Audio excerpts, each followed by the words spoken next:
What's going on, guys? Welcome back to another video. Please do me a favor, take a moment, hit the like button for me, subscribe if you aren't already. Criticism in the comment section. As always, run over to Twitter, give me a follow. My username is Shutdown Safety, extra Shutdown Safety this week as I try to recover from a little bit of a foot operation I had from just destroying my body through athletics, but it is what it is.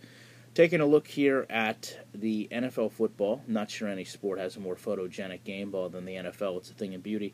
But I wanted to talk about Madden 15, obviously less than a week away at this point from being released, and not much simpler things you can do than post gameplay footage to get views for yourself after EA has approved it.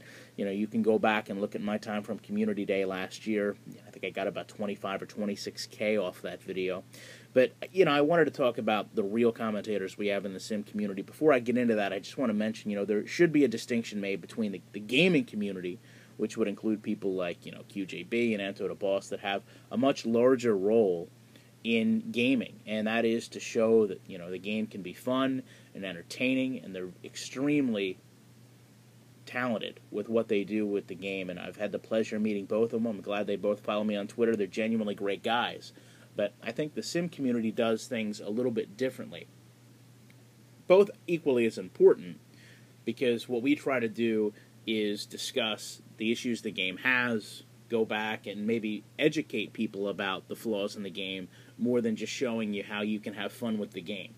So to me, when we talk about that, it really boils down to the ability to break down gameplay. And that's going to start with not ignoring the issues. I mean, let's all be unbiased. Let's show the good with the bad. I mean, my last video was a good video. Those are videos that have to be made.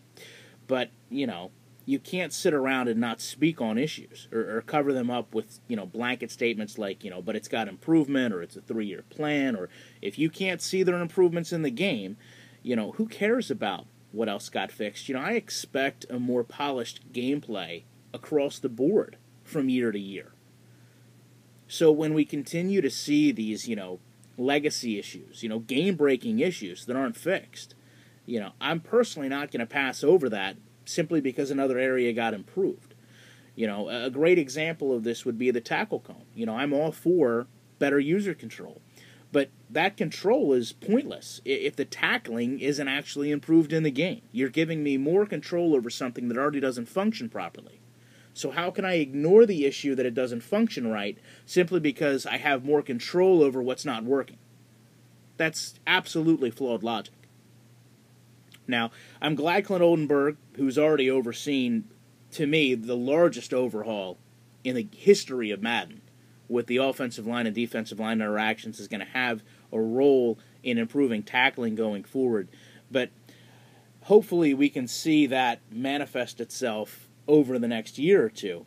But I think it's important that we talk about the things that are broken now. When this game is released publicly, we all have the ability to do breakdowns, that we continue to commit to the people that watch these videos an unwavering desire to speak on the good and the bad, and to not let some of the improvements cloud some of the negatives. Because without that, we're not going to have a better game.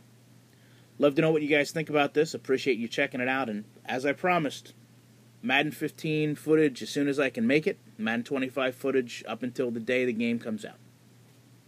Enjoy the rest of your week. Have a good one.